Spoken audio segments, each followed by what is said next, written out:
everyone, welcome to Sai Ram Sampatrao Educations. Today we are going to launch a brand new series called Ethics Hot 25 where it is relevant for APPSC Group-1 students. ఈ సిరీస్లో భాగంగా మనము everyday ethics answers discuss చేసుకుంటాము. What can be the strategy for ethics answer writing అని, what can be the best answers to write with respect to ethics అని, అలా various things మనం discuss చేసుకోబోతున్నాము. ఇప్పుడు మనం క్వశ్చన్ చూద్దాము. Ethics plays a crucial role in guiding decision making in public administration. Explain with the role of ethical principles in shaping decisions with public services with relevant examples. So ఈ question మనకి ఏం చెప్తుంది అంటే, significance of ethics in decision making or public సర్వీస్లో highlight చేయమని మనకి అడుగుతున్నారనమాట with some examples.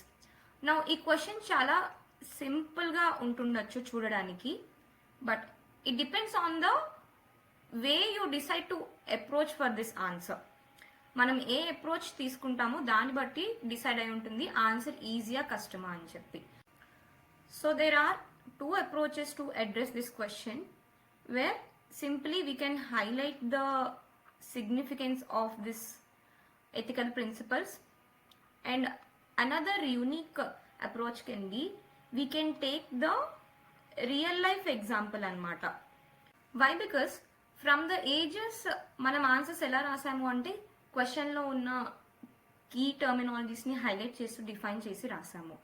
Now it became very common. Somehow we want to stand out differently from other persons. Ala cheyali ante we have to address some real life examples like Armstrong Palme, and famous IAS officer belongs to Meghalaya. Tan akkade putti perigaru and tanaki akkade cadre labinchindi kuda. He is known as the miracle man for his work. Why? Because, and who is Armstrong Palme ante actually atanu తన చిన్న వయసులో 60 kilometres నడుచుకొని స్కూల్కి వెళ్ళేవారనమాట. ఎందుకు అంటే అక్కడ infrastructure బాగుండేది కాదు, రోడ్స్ బాగుండేది కాదు. అలాగే అతను పెద్ద అయ్యాక ఐఏఎస్ అయ్యాక గవర్నమెంట్ నుంచి అప్రూవల్ కోసం వెయిట్ చేశారు, బట్ సమ్హౌ గవర్నమెంట్ నుంచి రోడ్ అప్రూవల్ రాలేదు. బట్ తను అక్కడితో ఆగిపోలేదు. He built a 100 kilometres road connecting from Manipur, Nagaland and Assam. Without any government assistance lekunda, local people support tho, also NGOs support tho atanu road construct cheyadam jarigindi. Many hands have helped him through financial and physical help కూడా చేశారు. మొత్తం ఆ road అంతా కూడా మనం ఇక్కడ పిక్చర్లో చూస్తున్నాం కదా, ఇలా ఉండే రోడ్ అంతా కూడా ప్రాపర్గా పక్కా రోడ్గా ప్రిపేర్ చేసింది local people with the help and commitment of Pame garu. So ఇలాంటి ఎగ్జాంపుల్స్ మనం ఇంట్రొడక్షన్లో రాస్తే, just to show difference between the fellow aspirants, it will act as an eye catcher for the examiner at the very first introduction itself. Also we can link this example to show ethical governance as well kada. So he stood an example for ethics in action, right? So ante like ethical leadership kavachu, alage moral courage kosam kavachu, the integrity he uphold, also the compassion, public ki manchi cheyali ani అనే తపన కావచ్చు, తన commitment కావచ్చు, ఇవన్నీ కూడా మనం ethical గవర్నమెంట్స్కి sync చేసి ఇంట్రడక్షన్లోనే రాస్తే it will be act as a I catcher for examiner అనమాట. నౌ ఈ క్వశ్చన్కి బాడీ ఎలా అడ్రస్ చేయదు? Remember that the given statement has 2 parts అనమాట. ఒకటి ఎథిక్స్ రోల్ ఏం ప్లే చేస్తుంది డెసిషన్ మేకింగ్లో, అలాగే రిలవెంట్ ఎగ్జాంపుల్స్తోని సింక్ చేసి రాయమని అడిగారు. What many people will do, they will write this statement in a separate address and they will address this in a separate manner anamata. But for a change manam em chestamu ante ethical roles ni ante significance of ethics ni as well as examples ni manam hand in hand ga pettukuntu rastamu, so that it will be nice to be presented anamata. Okay, no, ఇక్కడ చాలా మందికి doubt ఏముంటుంది అంటే side heading ఏం పెట్టాలి అని. Best suggestion is డైరెక్ట్గా కీవర్డ్సే మన సైడ్ హెడ్డింగ్లో ఉండేలాగా చూసుకోవాలి. Pick any keywords directly from the given question itself, so that correction చేసే వాళ్ళకి అర్థమవుతుంది ఏంటంటే మీరు క్వశ్చన్ బాగా చదివారు అండ్ క్వశ్చన్ మీకు బాగా అర్థమైంది and you have confidence in writing answer అని చెప్పి. అలానే ethical principles like transparency, justice, integrity, neutrality లాంటి టర్మినాలజీస్ని మనం రాసామన్నమాట. So while using such terminologies ఎగ్జామినర్కి మీకు ఎథిక్స్ వచ్చు అని అర్థమవుతుంది. మీరు జర్నలిస్టిక్గా ఆన్సర్ రాయట్లేదు, మీరు ఎథిక్స్ చదివి ఎగ్జామ్కి వెళ్ళి రాస్తున్నారు అనేది ఎగ్జామినర్కి అర్థమవుతుంది అనమాట. అలానే మనము మన బాడీని ఫ్లో చార్ట్తో స్టార్ట్ చేసుకుందాం. Guys, look at this flow chart once. Ethics in public administration అని చెప్పి మనం సైడ్ హెడ్డింగ్ ఇచ్చి అన్ని కూడా బాక్స్లో పెట్టుకున్నాం. సో ఇది చూడడానికి కూడా చాలా బాగుంటుంది and make sure that you highlight this box in an exam anamata. This gives very neat look for your answer. అలానే మనం ఇప్పటి వరకు మాట్లాడుకున్న స్టెప్స్ అన్ని మీరు ఫాలో అయినట్టయితే ఎగ్జామ్లో మీకు ఆల్రెడీ మంచి మార్క్స్ వచ్చేస్తాయి. అండ్ ఓన్లీ ఈ స్టెప్స్ యూస్ చేస్తేనే మీకు మంచి స్కోర్ వస్తుంది అంటే ఇమాజిన్ ఒక్కసారి మీ ఆన్సర్స్లో మీరు థింకర్స్ని కోట్ చేస్తే. This alone can provide extra marks for your understanding and confidence in ethics అన్నమాట. నో, బాడీ యాజ్ అ హోల్గా చూసే ప్రయత్నం చేద్దాం మనం ఇప్పుడు. Yeah, ethical dimensions in public service decision making, transparency and accountability which is given by Bentham and Mill, also known as utilitarianism approach. Basically utilitarianism approach మనకి ఏం చెప్తుంది అంటే మ్యాక్సిమం నెంబర్ ఆఫ్ పీపుల్ తీసుకున్న డెసిషన్ మ్యాక్సిమం హ్యాపీనెస్ని కలిగిస్తుంది అని. For example we have RTI act 2005, right to information act 2005. Also it is a powerful tool for transparency అనమాట. Next వచ్చేసి we have justice and fairness. Again it is provided by John Rawls. దీనిపైన ఒక previous year question ఉంది where it is asked in UPSC 2016 GS4 paper.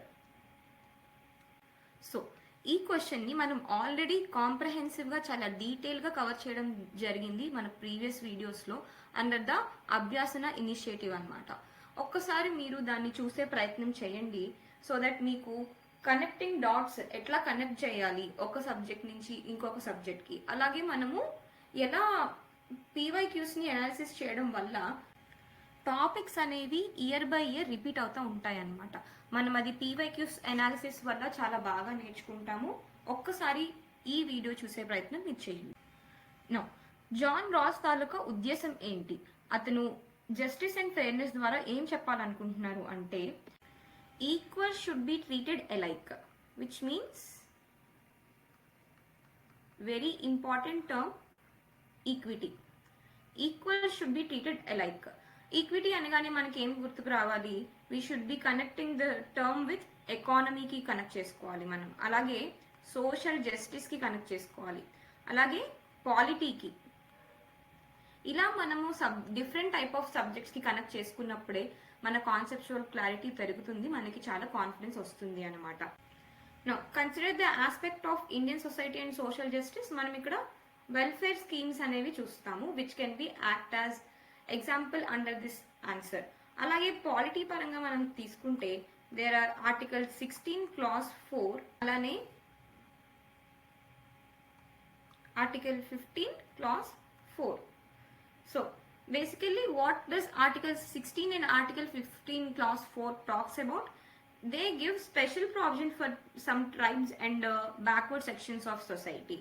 So ఇక్కడే మనం glass ceiling కోసం మాట్లాడచ్చు, అలాగే జెండర్ పే గ్యాప్స్ గురించి మాట్లాడచ్చు in the context of equity, in the context of justice and fairness అనమాట. Coming to the next point, integrity and duty which is given by Immanuel Kant. Right, integrity అంటే షార్ట్లో ఏంటి మనకి adverse consequences వచ్చినా కూడా రైట్కి ఫేవర్గా నిలబడడం అనమాట. ట్రూత్ని ఫేస్ చేసే కెపాసిటీ ఉండడం. దానికి బెస్ట్ ఎగ్జాంపుల్ మనకి ఈ Sreedharan garu, where he is called as a metro man of India.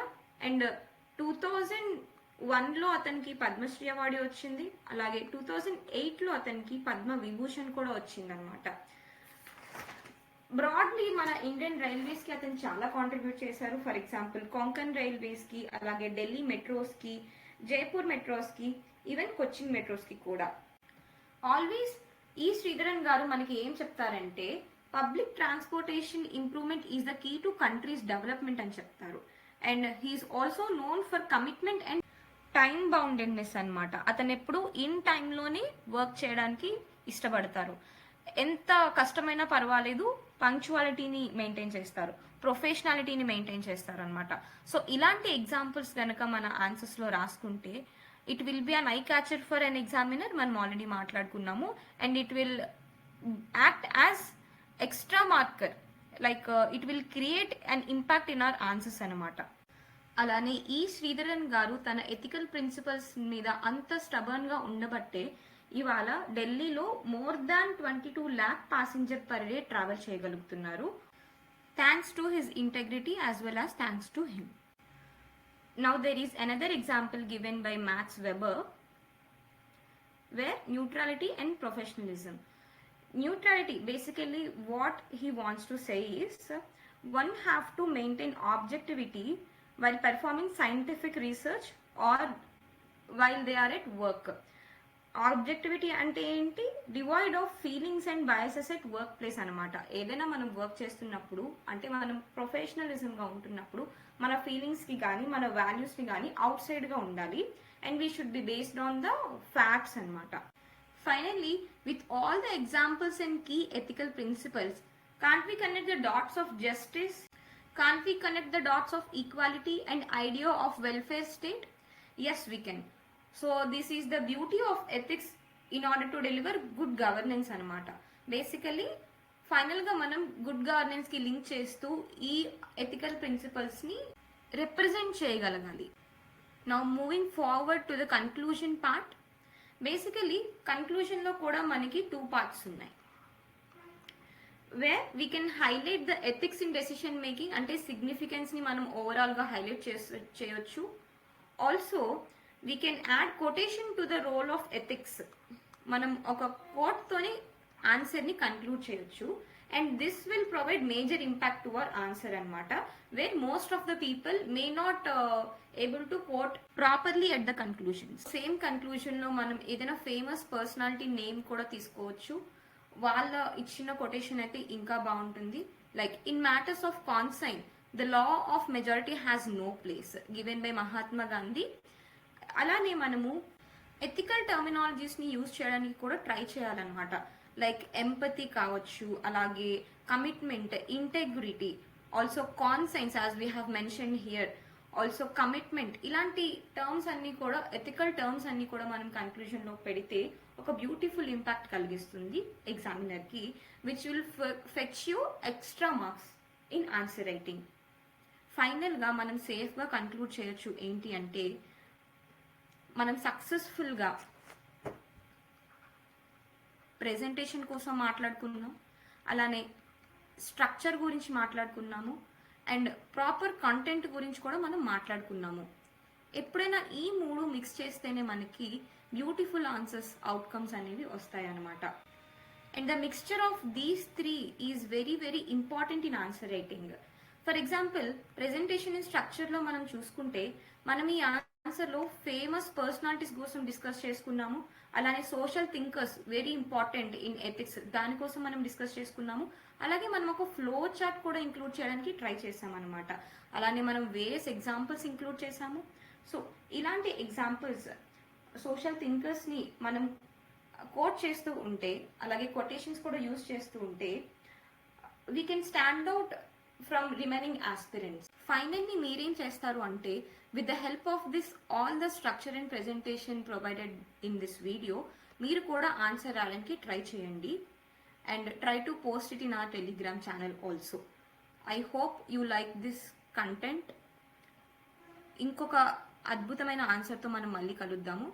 అంతవరకు stay tuned and all the best for the upcoming exams.